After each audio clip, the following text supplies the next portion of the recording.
Hello Aquarius, welcome to Dove and Serpent Tarot. If Aquarius is your sun, moon, or rising sign, this is your reading. Please hit the like button, leave a comment, consider subscribing to the channel, especially if this reading resonates with you. And if there is anything you would like me to pray over, or meditate upon, or send positive energy toward, please let me know. All right, this is going to be a general reading, so try to be open and receptive to whatever may come through during our time together. I am merely the messenger, and I ask you to connect directly with each of these cards and use your own intuition to take you beyond the details that I might provide. And remember, Aquarius, that the most important part of any tarot reading is you. So we've got a Nine of Swords to start us out. That's going to be our departure point, all right? So whatever that represents, I don't feel like it is a permanent situation. I think this might be the, maybe the acknowledgement of some rather difficult decisions that have to be made, okay? Well, let's put that into some context. Oh, look at that. We've got the Star. That's your power card, right?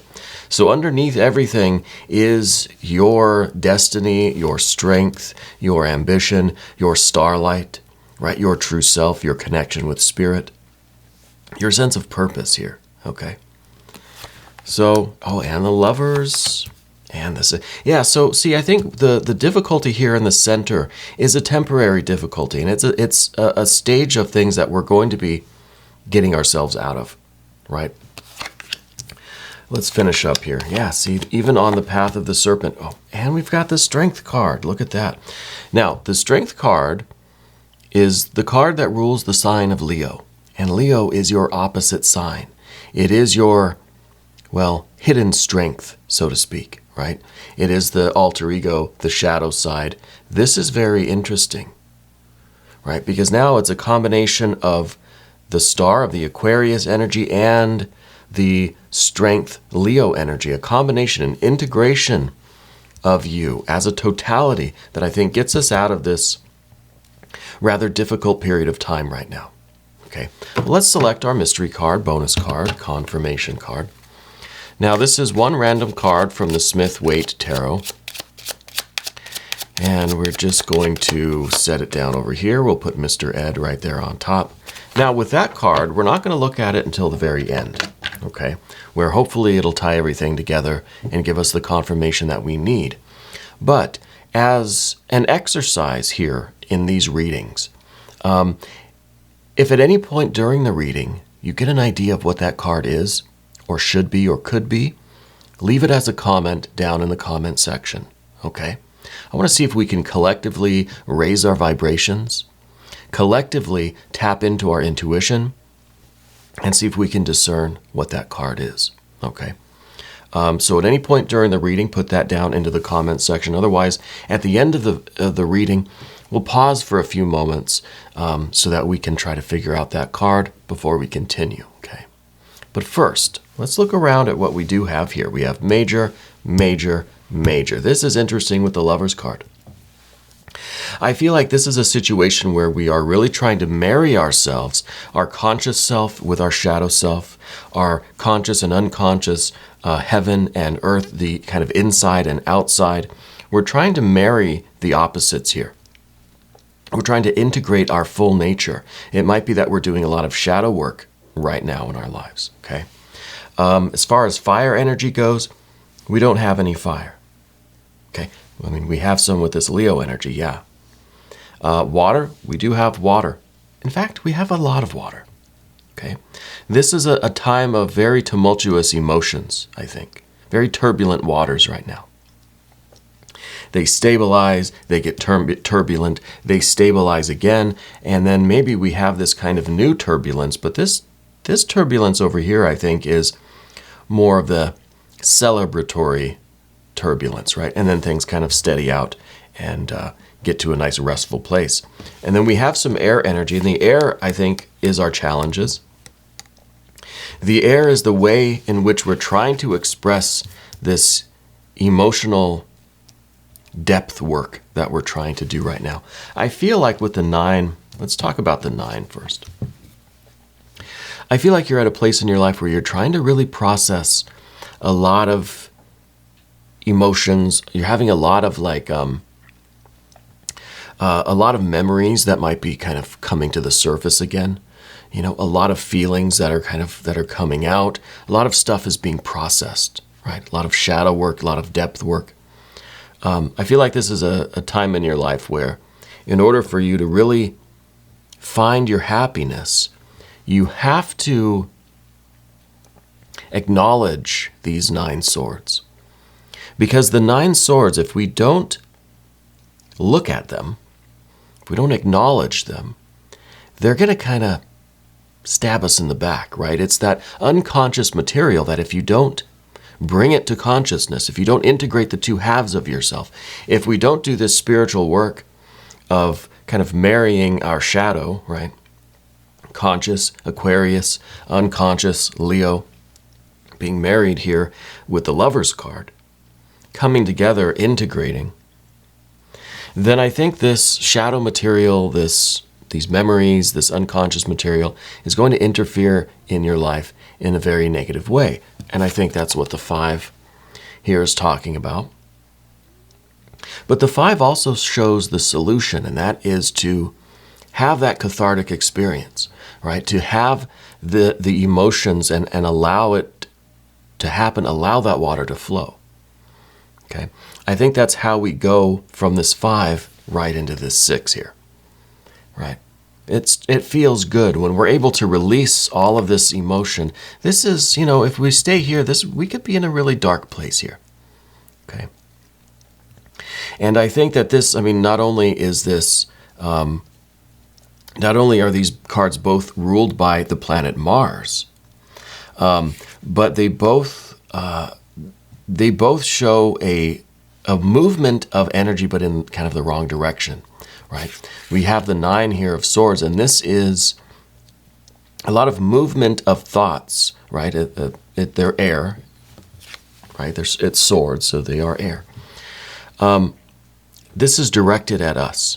This maybe manifests as a lot of self-deprecation, self-esteem kinds of things, right?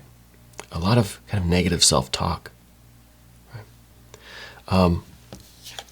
And then, of course, the experience of sorrow and sadness and disappointment in life generally. We're trying to get out of this. This is a little bit of a pit, right? This is a little bit of a rut, kind of a snare that we've fallen in, right? But I think that there is the method built into the problem itself. The solution is here already. And I think that part of that solution, again, is to just acknowledge this material, talk about it, be able to integrate it in such a way where it doesn't affect us so unconsciously. Okay. Now we've got the 10 here in the recent past. The 10 of Cups, now this is really, I'm kind of shocked by the amount of water that we have here. I think that we indeed go from the feeling of the 10 to the feeling of the 5. I think we kind of are fluctuating back and forth right here, where sometimes we feel as if everything is fine, everything is perfect. It may be just what we're telling ourselves, right?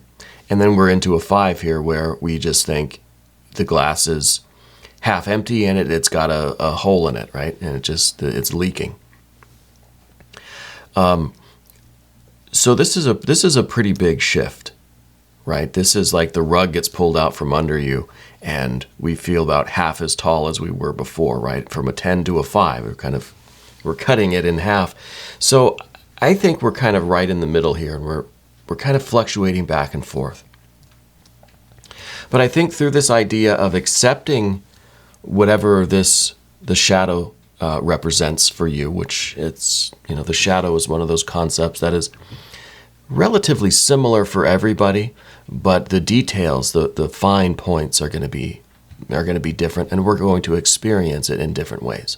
Okay. So it really hinges, I think, on this 9 of Swords. And I don't want to go too deep into this, but these are all the negative things that you think about yourself, okay? And all the negative feelings that you feel about yourself. And we're getting out of this. And we're not ignoring it. We're not pushing this aside. We're not trying to sweep it under the rug of the Ten of Cups. No, we're bringing it out into the open. So I think that you're really involved in a lot of this emotional work right now. A lot of self-work. Okay. And I feel like, we're realizing that, one, that our life is not always so rosy and bright, right? We're not always living in a 10 of Cups kind of life. That there is fluctuation. And we're realizing that really the ideal is this 6 of Cups, right? Because this is almost too much, where we're exaggerating it, where we're trying to compensate, right? The 6 is a little bit more harmonious. Now, we see a similarity between the 5 and the 6, and that is the Scorpio energy that is built into these cards, right? And that similarity, to me, is the idea that we're not going to lose any of the intensity. I know there's this idea floating around in the world that to have this kind of emotional balance, to have this kind of, harmony, stability, whatever you want to call it, it means that you're not going to feel anything, right? And it's almost like that's the sign of emotional wellness, where you just are kind of flat, right?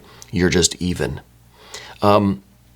This card, I think, is trying to emphasize that you're still going to experience your emotions. The goal is not to eliminate emotions.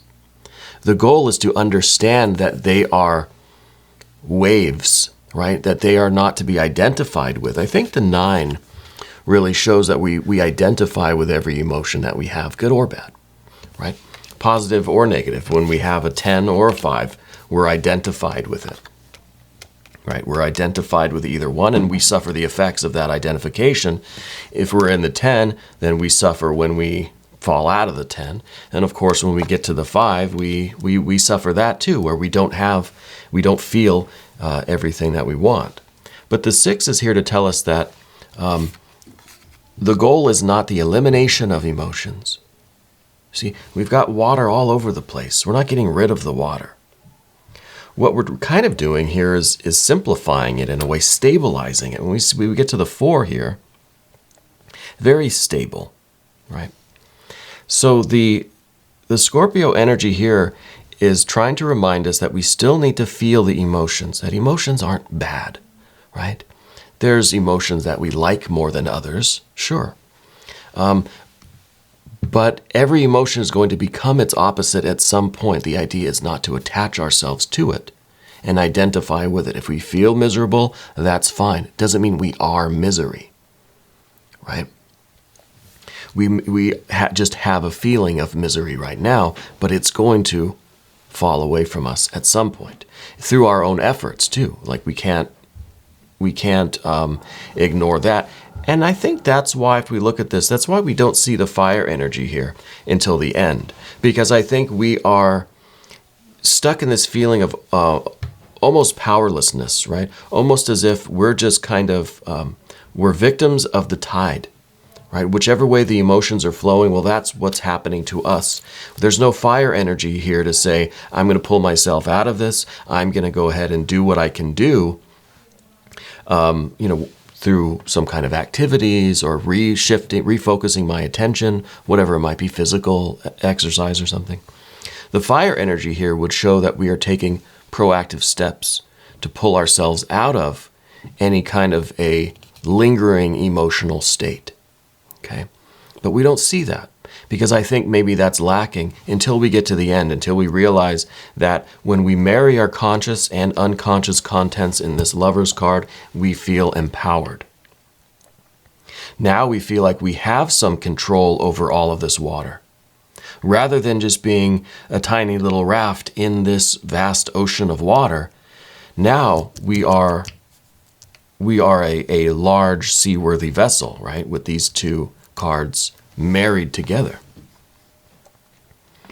So we talked about a little bit of that, but I like the star energy down below because this tells me that underneath it all, right? This card's underneath everything. Underneath it all, you know who you are. You know what you're destined for. You know what kind of success is coming for you. You know what you know what's waiting for you out there. You know your starlight, right? You know which star in the company of stars is you. We just need that fire energy to go get it. We need to get out of this little tiny raft that's being tossed around by the waves. We need to build ourselves a really big ship that can just go like a tanker, you know? So I really like that we have your conscious kind of power card here.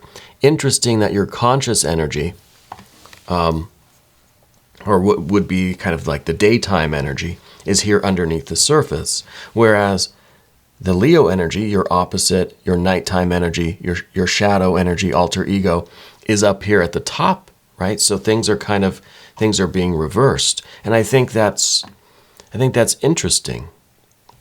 Because sometimes the star card is a more passive energy, a more magnetic energy, an energy that receives, right? When we're in the star energy, we're receiving the starlight from above. When we are in the Leo energy, we are grabbing the stars out of the sky, right? And I think that these are reversed in the reading here because we need to invoke our more shadow energy. We need to invoke this alter ego. We need to start taking control, right? But we don't want to exist in either extreme. Here is that lover's energy. And this is not only talking about the marriage between your daytime and nighttime, your conscious, unconscious selves. And if you look at the astrological wheel, you'll see that Aquarius and Leo are kind of opposite each other. And in astrology, as far as my limited knowledge goes, it's kind of an alter ego, a shadow self. It's the unconscious contents that need to be integrated. Okay. And so this card's about that, right? About unifying both halves of ourselves so that we can become a whole and complete empowered vessel. This card is also about us choosing. This is the number one card for choice, right? And what we are choosing to do is this work of marrying our two sides together, marrying ourselves to our strength, essentially. And that is the choice that we're making to follow our destiny, to follow our starlight, using our inner strength. And when we do that, when we make that choice, it's difficult work. It requires strength, so it must be a challenge, right? We're able to navigate these waters, right? And now we move to the path of the serpent. Oh, but we've got more air energy, right? We're not done with this, with the sword. See, this sword, they were hiding. I forgot they were even here too.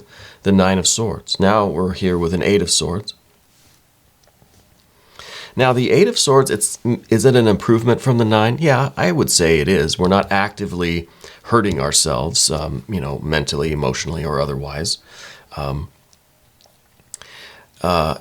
I guess at this point I should say that if you are in a crisis, you need to contact someone, activate your support system. There are phone numbers in the description box of this video that you can call if you need some immediate support. But contact those services where you live, okay? If you need them, reach out, please, okay? But then the 8 is an improvement from the 9. It's more of kind of more of a passive state, I guess, because it is, it is an 8. It's an even number. It's more of a passive energy. But yet there's still swords, right? So I think that there's still a lot going on mentally that is keeping us kind of stuck in this energy, right? We're not quite sure of the way to move forward. This is kind of taking a break from the active 9 of Swords, but we're still tangled up in this 8, right? And this is still kind of locked in some of this negative thinking. This is still maybe an over-analysis, so we're still being a little bit too intellectual about it, right? And all of that intellectualization is a blockage to the flow of water. It's making it difficult to let the water flow out. This is kind of like a dam that we've built, right? But we're not actively in a 9 of Swords, but we're not letting it go either, right? We're still kind of clinging to this emotion and still identifying with it, though it's an improvement, right? We still have to open these dams. We still have to open the doors, open the floodgates, and let the water just go, right? Release all of this. And we kind of see a little bit of a solution in the next card here, the 3 of Cups, in the position of the environment, in the position of timing. This is a card that says, yes, activate your support system. This card is Mercury in Cancer, okay? Communicating with your loved ones, with your support system. So this is very much the card, the timing, the environment, reach out to your support system. Right? Number one message with this one. But this is also some ways that we can release our emotions, right? Through communication. Also through expressions of gratitude, through kindness, both to ourselves and to others, to the world, random, acts of kindness. This is also a need for positive affirmations, for love and gratitude toward yourself. There's a 3 of Cups in you. This is your abundance of spiritual connection, of love energy, a higher love, not the tumultuous, turbulent emotions that we see here. Right? Not the 10 and the 5, not this kind of fluctuating, but now we are closer to the source here. Right? We're kind of stepping out of our emotions, and we're really getting to some deeper feelings here. We're getting to some more connected kind of energy. Right? And I think this might be a good time for us to pull out one of these affirmation cards. I usually save these for when we get a 5 of Swords, but I think since we have what we have, it might be a good time for the language of flowers, right? These are some positive affirmations, and this might be a good way for us to think about this 3 of Cups, and how we can use this expression of this higher love energy to get us out of this kind of blocked thinking kind of energy that we're in. So we've got the stock. It says, slow down. The pace must abate before it's too late. The pace must abate before it's too late. That kind of rhymes. And there is that card. So it is this kind of slow down. And I think it really does help us with this 8 of Swords to the 3 of Cups, right? The 8 of Swords is some very, very fast kind of mental energy, right? This is our mind is racing. We're creating this web of thoughts, this tangle. We're blocking ourselves in. We're locking in. We're damming up all of this water energy by overthinking it. And the more we think, the faster we think, the more complex this mental energy gets. So I think the 3 here really is saying, slow down. Slow down. Let's bring it back to a simpler, closer to source, right? The 3s are just a couple steps away from the ace, right? So we're simplifying. We're simplifying. We're bringing things down. What was a very complex 10, we've simplified it. Now we're at a 3, right? So now it's not a web of emotions and thoughts and feelings. Now it's just love, right? Now it's just I'm understanding that I want love in every form, in every way, in every definition of it. And you can start manifesting that in your environment, again, through little random acts of kindness, through, just expressing your gratitude and appreciation for your family members, your loved ones, your support system, doing nice things for yourself, right? Saying kind things to yourself, especially to yourself. Just simplify. It doesn't have to be something so complex, just small, simple gestures, right? Help us slow down, appreciate the moment, right? Appreciate the purity of this higher feeling in the moment, okay? And I think that does a lot to stabilize the emotions. Now we've got the Four of Cups, but this is the position of what we don't want. Now, I think it's what we don't want because of what we said over here with the Scorpio energy, how we don't want to just feel flat. We don't want to feel like we have no emotion at all, right? The Four of Cups here is a card, I like to say it's a good card. It's not great, it's not bad, it's good, it's okay. So that's good, right? That's okay. We want to be okay. But you don't want to just be completely flat either, right? You want to still experience things. You still want to feel something. And that, I think, is why we've got the Scorpio energy that we have here. There still is a depth to your emotions. There still is an emotional intensity. But now we feel like we are part of it, that we are strong enough to endure it. We're strong enough to let it go when we need to let it go. And we're not just that little ship, or that little boat being tossed around in all of these waters, right? So I understand why this is in the position of what we don't want, okay? Now the next card, obviously, is this Lust or Strength card, that Leo energy. This is the card that is strong enough and confident enough to take the stars right out of the sky, right? That you can experience the intensity of your emotions, but you're strong enough not to identify with it, not to hold on to it, not to cling to it, to let it go when it needs to be let go, right? You're in control of yourself here more than you are in control of the outside world, right? This is kind of a self-control card. But this is that inner strength that we need to muster. We need to invoke this, okay? Now let's look at that mystery card. And this is the point in the reading where I'm going to leave the camera like this. I'm going to ask, well, first I'm going to thank Mr. Ed. Thank you, Mr. Ed. I'm going to ask you if you want to play along. You don't have to. Pause the video. Try to connect with these energies. Try to connect with these images. And let's figure out what this card should be. Let's raise our vibrations. Let's open our intuition, open our hearts and minds, and see what we think this could be. And right on cue, here comes the cat. She will play along as well.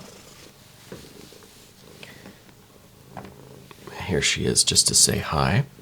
So I'll turn the camera back and we can look at this and we can pause just for a second. Again, if you're busy or if you're driving or something, don't worry about it. Just say it out loud. But if you can, type it into the comment section. I want us to be able to write it down somewhere, just so that it's expressed, it's on paper, so to speak. You know, that there's a record of it for you. And I think that's a really big part of any kind of manifestation. It's not enough to just feel it or think it. We have to manifest it, even if it is just writing our will, writing our intention down on a piece of paper, right? Something that makes it a physical reality, right? So I wonder if this is going to be some earth energy, because we don't have any, right? So go ahead and type your answers in. Pause the video if you want. I think this is going to be some earth energy. But I don't know. I kind of feel as if it's not going to be. Well, let's take a look. Oh, it's not earth energy. it's strength again. It's lust. It is this Leo energy again. We've got a repeat of this last card. And I think that is really here to emphasize that all of this is fine in theory, but unless you invoke that Leo energy, that opposite, that shadow, that alter ego, that unconscious self, that kind of, that confidence, that strength, this is not going to work, right? This is the key. This is what we need. This is the confirmation that, yes, you can do this, but we have to activate this side of ourselves, right? We have to build a big enough, strong enough ship to sail these waters, right? Interesting. Very interesting. Anyway, Aquarius, we're going to do an extended reading. If you want to stick around, click either above or below in the description box. New Aquarius readings come out every Monday and Thursday at 6 a.m. Chicago time. Please subscribe. Please hit the notification bell so you don't miss the next one. I want to thank you for watching this video all the way through until the end. That really does help out the algorithm. That in turn helps out the channel. Okay, so I appreciate that. I want to thank you for being here, and thank you for letting me read for you. And thank you for being the most important part of Dove and Serpent Tarot.